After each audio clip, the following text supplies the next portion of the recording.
Hi friends, welcome to Thangam world.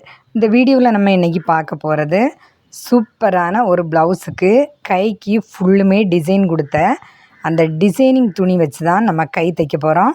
ஃபஸ்ட்டில் இந்த designing துணியில் உள்ள நூல் எல்லாம் பிசுறு எல்லாத்தையும் நீட்டாக கட் பண்ணி எடுத்துக்கிடணும். அடுத்ததாக நம்ம ஏற்கனவே கட் பண்ணி வச்சுருக்கிற இந்த மெயின் பீஸ் துணி மேலே இந்த லைனிங் துணியை வச்சு நீட்டாக எவ்வளோ தைக்கிறதுக்கு துணி தேவையோ அவ்வளோ இடம் விட்டு தைச்சி எடுத்துக்கிடணும். பாருங்கள், இந்த மெயின் பீஸ் துணிக்கு மேலே இந்த லைனிங் துணியை வச்சு நீட்டாக தைக்கிறதுக்கு இடம் விட்டு தைச்சி எடுத்துக்கிடணும். தைச்சி எடுத்த பிறகு இந்த லைனிங் துணி பக்கம் இந்த தைச்ச தையல் பகுதியை திருப்பி விட்டு ஒரு அமுக்கு தையல் போட்டுக்கிடணும். இந்த மாதிரி அமுக்கு தையல் போடும்போது இந்த லைனிங் துணி முன் பக்கமாக வர்றதுக்கு வாய்ப்பே இருக்காது.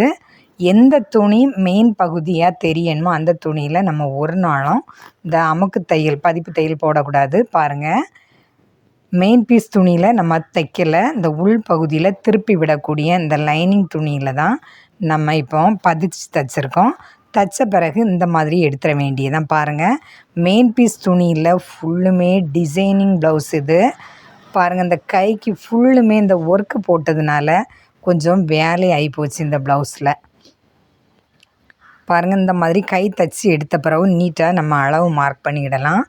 அளவு மார்க் பண்ண பிறகு தான் இந்த ப்ளவுஸ் துணி, இந்த கைக்குள்ள துணியில் ஒரு பெரிய வேலை இருக்குது. அது என்ன வேலை அப்படிங்கிறத நம்ம பார்க்கலாம் ஃப்ரெண்ட்ஸ். பாருங்கள், இப்போ லைனிங் துணி நீட்டாக ஜாயின் பண்ணி முடித்தாச்சு. முடித்த பிறகு இந்த ப்ளவுஸோட கை நீளம், கை சுற்றளவு அளந்து கைக்கு தேவையான அளவுக்கு நம்ம நீட்டாக கட் பண்ணி எடுத்துக்கிடலாம். கட் பண்ணி எடுக்கும்போது கை முன் கைக்குழி பின் கைக்குழி எல்லாமே நீட்டாகவே கட் பண்ணி எடுத்துட்டா நமக்கு தைக்கும்போது எந்த பிரச்சனையும் இருக்காது. பாருங்கள், கை கீழ் சுற்றளவு, கை சுற்றளவு, கை நீளம், கையோட ஆம்கோல் அளவு எல்லாமே நம்ம நீட்டாக கட் பண்ணி எடுத்தாச்சு. அடுத்ததாக முன் துண்டுக்கு தேவையான லைனிங் பீஸையும் முன் கை குலுக்கி கரெக்டாக ஒரு 1/2 இன்ச் வித்தியாசத்தில் குளித்து கட் பண்ணி எடுத்துக்கிடலாம். அடுத்ததாக பாருங்கள், கட் பண்ணி எடுத்த அந்த துணியை லைட்டாக இந்த கையோட சென்டர் பகுதியில் ஒரு தையல் போட்டு தேவையான அளவுக்கு வச்சுக்கிடுவோம். பாருங்கள், இந்த மாதிரி தையல் போடுறதுனால நமக்கு அளவுகள் எதுவும் மாறி போகாது. கரெக்டான அளவில் நம்ம தைக்கும்போது தைச்சி எடுத்துக்கிடலாம். பாருங்கள், இப்போ இந்த சூப்பரான டிசைனிங் துணி நம்ம தைச்சி எடுத்தாச்சு.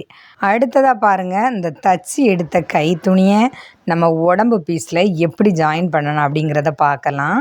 அதுக்கு முன்னாடி தான் இந்த ஒரு பெரிய வேலை. பாருங்கள், இந்த கையில் ஃபுல்லாக ஸ்டோனும், அடுத்தது இந்த பீட்ஸ் எல்லாம் நிறைய பெரிய பீட்ஸ் எல்லாம் வச்சுருக்காங்க. பாசி, அந்த பாசி எல்லாமே நம்ம அடுத்து தான் எடுக்க வேண்டியதாக இருக்குது.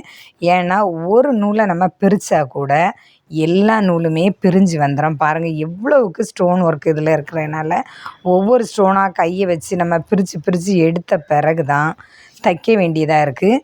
இந்த மாதிரி இருக்கிறத நம்ம எடுக்காமல் தைச்சாலும் நம்ம ஊசியில் உள்ள நூலும் அத்துறோம், ஊசியும் தைக்க முறிஞ்சிக்கிட்டே இருக்கும் ஃப்ரெண்ட்ஸ்.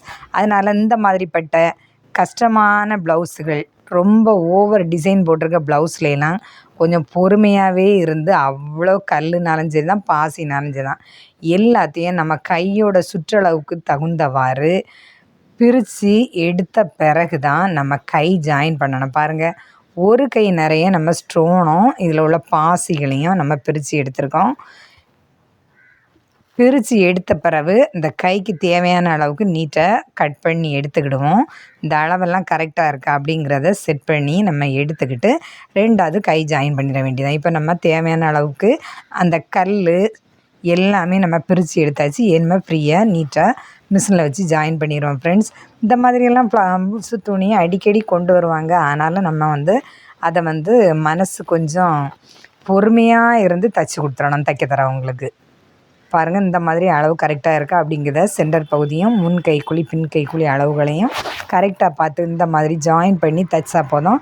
இந்த மாதிரி ஜாயின் பண்ணி தைக்கும் போதும் நமக்கு ஊசி உடையிறதுக்கு வாய்ப்பு இருக்குது. அதனால் இந்த மாதிரிப்பட்ட ப்ளவுஸுகள் தைக்கும்போது ரொம்ப பொறுமையாகவே தைக்கணும் ஃப்ரெண்ட்ஸ்.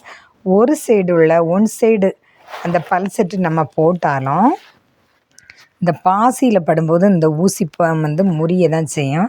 ஏன்னா இது ஃபுல்லுமே இந்த கைக்கு டிசைன் இருக்கனால சிங்கிள் ட்ராக்காக இருந்தாலும் சரி தான், டபுள் ட்ராக்காக இருந்தாலும் நம்ம போட்டு தைக்கும்போது இந்த ஊசி முனைகள் வந்து முறியறதுக்கு வாய்ப்பு இருக்குது.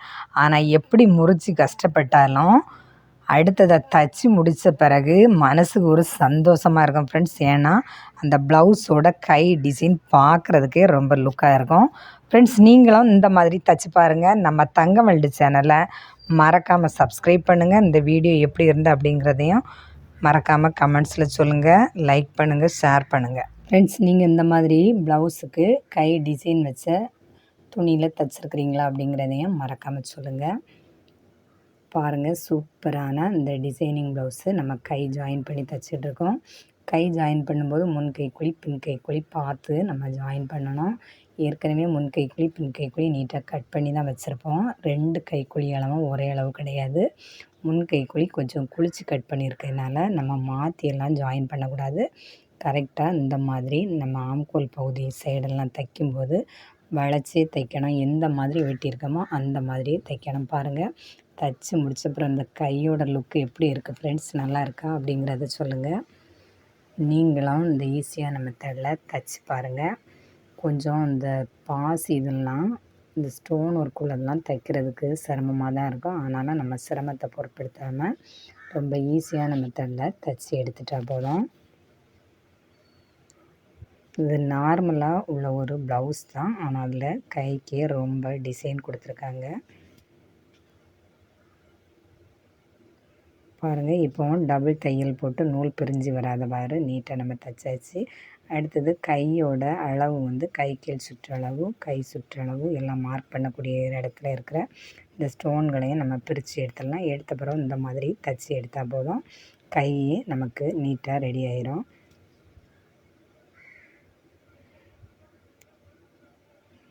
பாருங்கள், இப்போ தைச்சி முடித்த பிறகு இப்படி தான் ஃப்ரெண்ட்ஸ் இந்த கை இருந்தது.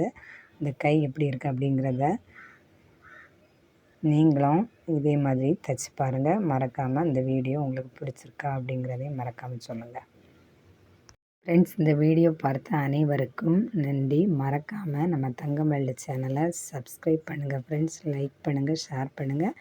நீங்களும் ஈஸியான மெத்தடில் தைச்சி பாருங்கள்.